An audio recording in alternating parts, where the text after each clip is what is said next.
Hello les petits amis, j'espère que tout le monde va bien en ce week-end, ma foi plutôt ensoleillé, en tout cas c'est le cas par chez moi. Alors pour bien poursuivre ce dernier, nous allons continuer dans notre saga Titans Return avec la présentation aujourd'hui d'un Decepticon, voilà, donc sorti lors de la vague 2, donc on recule un petit peu en arrière. Que j'ai eu l'immense plaisir de trouver enfin dans une boutique près de chez moi. Il était temps parce que c'est vrai que pour bouffer des Transformers ici, il faut s'accrocher. Donc voilà, j'ai eu l'occasion de trouver ces deux petits pépères. Alors je vous parle de celui-ci donc pour commencer. Donc il s'agit, comme vous avez pu le constater, d'un Decepticon. Voilà, et on va changer un petit peu des traditionnels vaisseaux, véhicules ou autres pour passer un animal tout simplement, mais pas n'importe quel animal, comme dirait mon chat, un loup. Voilà, un joli loup. Voilà, un loup qui était déjà sorti, donc puisqu'il s'agit toujours d'un hommage au G1, donc qui était sorti en 87 et qui était également donc un véritable headmaster à l'époque. Voilà. Alors la petite chose qui change, c'est qu'à l'époque, en 87, ce dernier s'appelait Weirdwolf et son Titan Master s'appelait Monzo. Voilà, aujourd'hui les noms ont changé sans doute pour raison de droit d'auteur ou autre. Alors je sais pas trop, je connais pas trop l'histoire, mais bon, pour qu'ils aient changé les noms, c'est qu'il y a eu, il s'est passé quelque chose. Donc aujourd'hui, on les connaît plus sous le nom de Wolffire et le Titan Master donc sous le nom de Monxo. Voilà. Donc sans plus tarder, je laisse la place au grand barbu, et puis quant à moi, je vous dis peut-être à tout à l'heure. Allez, bisous les petits amis, à tout à l'heure. Voilà, comme vous le disait mon mini-moi, donc je vais vous parler aujourd'hui de notre ami Wolffire. Voilà, donc voici le packaging, alors petite mise au point. Alors ce packaging, le traditionnel des packaging de luxe, avec en fond un artwork par contre très joliment réussi et dessiné, voilà, de notre ami Wolffire. Une photo mise en avant donc de ce dernier. Voilà. Au dos de la boîte, nous retrouvons donc Wolffire en mode bot, en mode alternatif, donc sous la forme d'un superbe loup. Voilà. Malheureusement, la peinture n'est pas comme sur le dessin, toute métallique. Non, c'est un petit peu dommage, mais bon, voilà, bien représenté. Les membres donc sortis, enfin les autres sortes TF sortis pour la vague 2. Voilà, dont Mindwipe que j'ai trouvé avec Wolffire et pour lequel je ferai une revue prochaine. Voilà un petit peu donc concernant le packaging. Donc à l'intérieur, on change pas une recette vieille de plusieurs années. Nous retrouvons donc la notice de Wolffire et de Monxo. Nous avons également la petite à l'intérieur de cette petite pochette plastique. Nous avons donc la carte collector avec un superbe artwork de Wolffire. Alors, petite mise au point, voilà, merci Monsieur Focus. Voilà, donc vraiment très chouette dessin, superbe art. Voilà, et au dos, donc, les specs, voilà, de notre ami Wolffire. Alors, on peut s'apercevoir qu'il n'est pas particulièrement skillé, même avec l'ajout de Monxo. Voilà, c'est pas mis à part l'intelligence qui est au-dessus de la normale. Ce grand bavard qui n'arrête pas de discuter et qui se parle même à lui-même. Voilà, en termes de puissance, de rapidité ou de puissance de feu, c'est pas sa spécialité. Et pourtant, bon, ça reste quand même on voit qu'il est quand même bien burné, bien armé. Donc voilà, c'est ainsi. Et puis donc on va pouvoir passer tout de suite, sans plus tarder, à notre ami, donc voilà, Wolffire dans sa forme alternative, voilà, qui est vraiment superbement bien réalisé. Donc que dire, on a quelque chose, voilà, on a une figurine qui ressemble réellement à un loup. On n'a pas quelque chose de trop carré, les formes sont harmonieuses, sont bien proportionnées, la silhouette est vraiment bien dessinée, la tête est mortelle, la tête elle est juste mortelle quoi. Là je la trouve vraiment sensationnelle. Hein, on retrouve en superposition donc à l'intérieur, voilà, les yeux rouges, la gueule également. Alors j'aurais préféré avoir des dents plutôt chromées ou argentées ou silver. Alors petite mise au point, c'est le top là. Voilà. Donc j'aurais préféré, comme je vous le disais, avoir voilà, avoir les dents chromées ou silver ou argentées. Bon, c'est rouge. Alors ça me dérange pas plus que ça, mais bon, voilà, elles sont quand même bien foutues. Voilà, vraiment très très bien. Voilà, le moulage est d'enfer, quoi. Avec, comme je disais, cette superposition de plastique. Alors le blanc, vous voyez, est ouvert et à l'intérieur, on a une autre couche de plastique, voilà, avec un rouge un peu plus métallique. Donc vraiment, c'est vraiment chouette.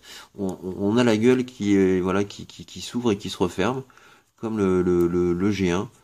Donc sympa pour les pauses, hein, on peut vraiment se faire plaisir. On a ici de chaque côté voilà, ici et ici, donc les symboles des Decepticons. Voilà, jolie finition sur les côtés aussi, pour casser un petit peu le jaune et bleu ou violet. Alors ça, je sais pas, on va dire le bleuet. Et puis, et puis voilà, les griffes aussi en silver. Donc vraiment très très sympa, hein. Alors on a du plastique dans la masse, mais voilà, c'est pas trop, ça prend pas trop la place, quoi. C'est juste discret comme il faut, et en plus on a quand même de la peinture par dessus.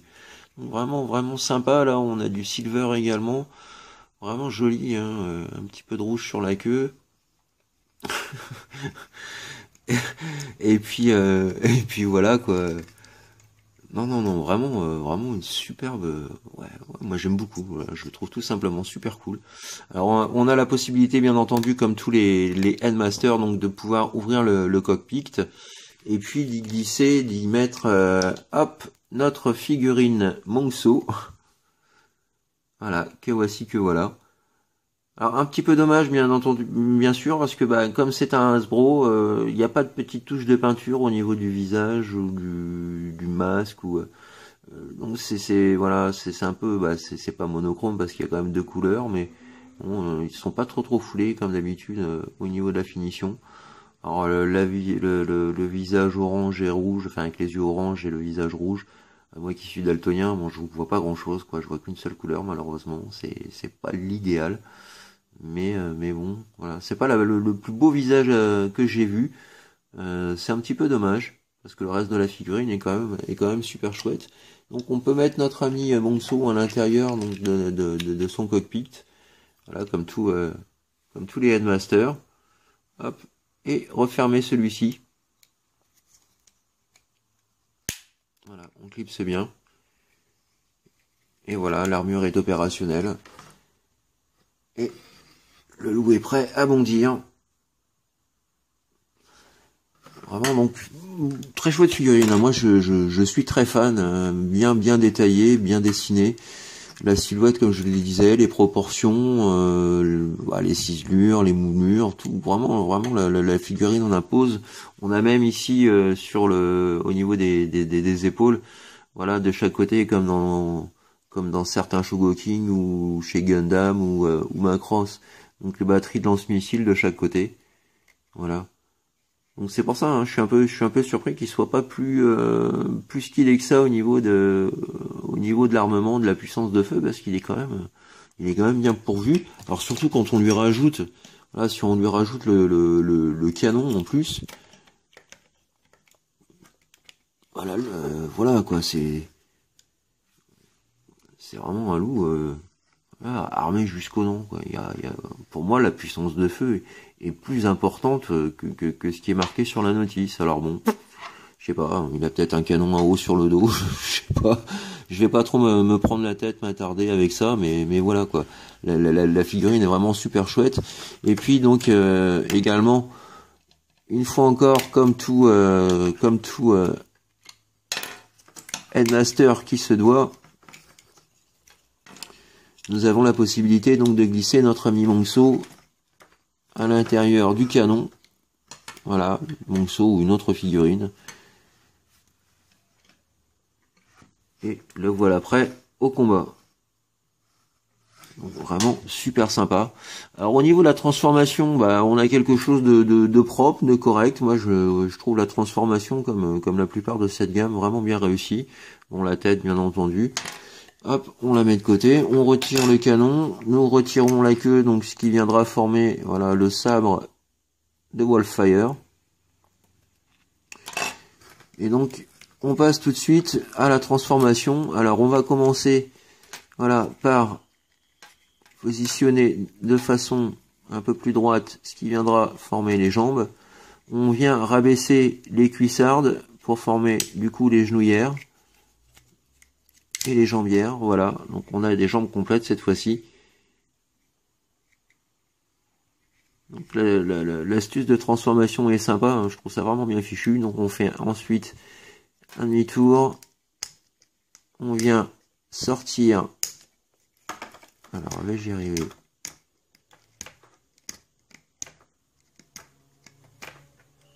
Je suis en train de me niquer les ongles mais j'y arrive pas. Alborico. Voilà. Allez Coco. Voilà. Les pieds, les jambes sont faites. Ensuite, on vient positionner ce qui viendra former les bras. Alors, on revient donc à la partie juste ici. Donc, voilà, vous ouvrez le cockpit, vous prenez le bassin, vous le sortez et vous rentrez la pièce au maximum et vous rentrez à nouveau comme ceci. Vous refermez le cockpit par-dessus comme ceci et voilà, nous avons quasiment donc la figurine qui est quasiment transformée. Ensuite, vous avez donc la pointe des oreilles qui vient se loquer ici et ici. Voilà, comme ceci. Vous faites un demi-tour avec les pattes. Vous ouvrez les petits panneaux. Vous sortez les mimines. Vous refermez les panneaux. Voilà, ce qui fait qu'on a quelque chose de bien, voilà. Pas d'ouverture, pas de jour, pas de creux, pas de vide. Ça, c'est quelque chose que j'apprécie, hein, comme beaucoup le savent. Quelque chose de propre hein, pour une figurine de luxe. Voilà, la transfo est vraiment bien travaillée. Et voilà, donc notre ami Wolfire, plus qu'à lui placer le cucu, la tétette. Hop. Et voilà. Complètement transformé. Super sympa. Voilà. En termes d'articulation, donc nous avons la tête. Hop là, alors ma tête, effectivement, enfin ma tête, sa tête. Sa tête a tendance à voilà, foutre un peu le camp. Ça éclipse pas très bien. Mais voilà, vous avez quand même une rotation, pardon, une rotation à 360 degrés. Je vais y arriver, ça va aller. Nous avons une rotation également à 360 des bras. Nous avons les coudes avec articulation et voilà, la tête séparée. Articulation, rotation à 360 également du coude. Les mains sont fixes. Nous avons une petite inclinaison de chaque côté au niveau du slibard, donc du bassin, ce qui permet de pouvoir moduler et agrémenter un petit peu plus les possibilités de déposition. Nous avons du silver également juste au-dessus. Alors ça j'aime bien, voilà. Ça fait vraiment, voilà, ça fait ressortir complètement l'ensemble. Donc vraiment très propre. Alors, je vais leur passer la tête quand même, Alouette. Voilà. Nous avons donc le grand écart Van Damme, il n'y a pas de souci. Alors, que je le mette comme il faut. Voilà. Il nous fait le grand écart Van Damme, il n'y a pas de problème. Rotation de la cuisse. Rotation à 360 du genou. Articulation de ce dernier. articulation du pied également. Avec, donc, vu que c'est un petit ball joint et que l'espace est libéré, on a la possibilité d'incliner voilà, vers l'intérieur et vers l'extérieur le pied. Vraiment, pour une figurine de luxe, rien à dire en termes d'articulation, il est vraiment, voilà, vraiment bien fichu. On peut se faire plaisir, il y a de quoi faire. Et on a également donc cette partie-là, voilà, du buste qui s'ouvre. Voilà, donc avec, alors je suppose que ReproLabel a dû faire un stickers ici avec les specs comme pour le jouet G1. Pour ceux qui se posent la question, bah, c'est tout simplement pour la transformation, pour aider à sortir cette partie-là plus facilement. Et vous avez juste à pousser avec le pouce, voilà, et vous sortez donc cette caisse-là beaucoup plus facilement. Voilà, à quoi ça sert essentiellement. Enfin, bon, j'ai pas trouvé d'autre réel intérêt à la chose. Hop. Et hop. Voilà, petite pause.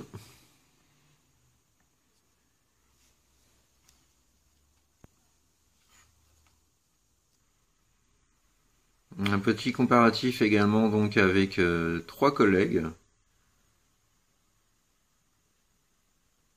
Voilà, donc ça fit vraiment bien. Hein. Hasbro a vraiment fait un chouette boulot. Alors Hasbro est Takara bien entendu, mais vraiment quelle que soit la version, c'est le travail est vraiment propre quoi. Il y a rien à dire. C'est une figurine que je conseille fortement.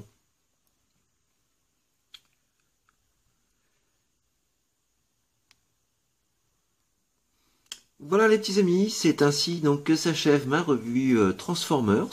J'espère que cette dernière donc vous a plu, vous avez passé un bon moment et vous a fait pourquoi pas découvrir cette figurine pour celles et ceux qui ne la possèdent pas.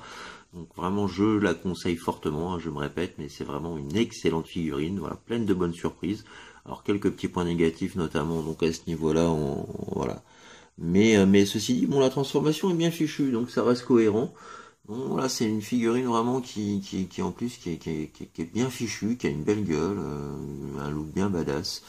Voilà, Decepticons comme on les aime quoi. Donc l'hommage est vraiment réussi. Donc bravo à Aztak pour ce travail.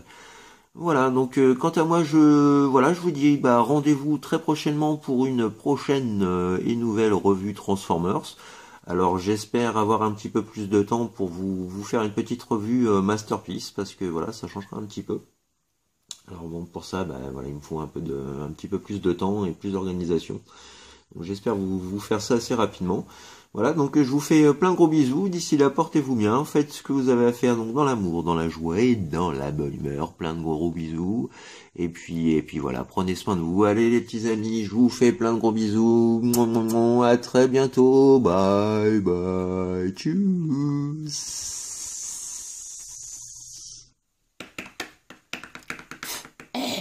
Moi aussi je suis un loup.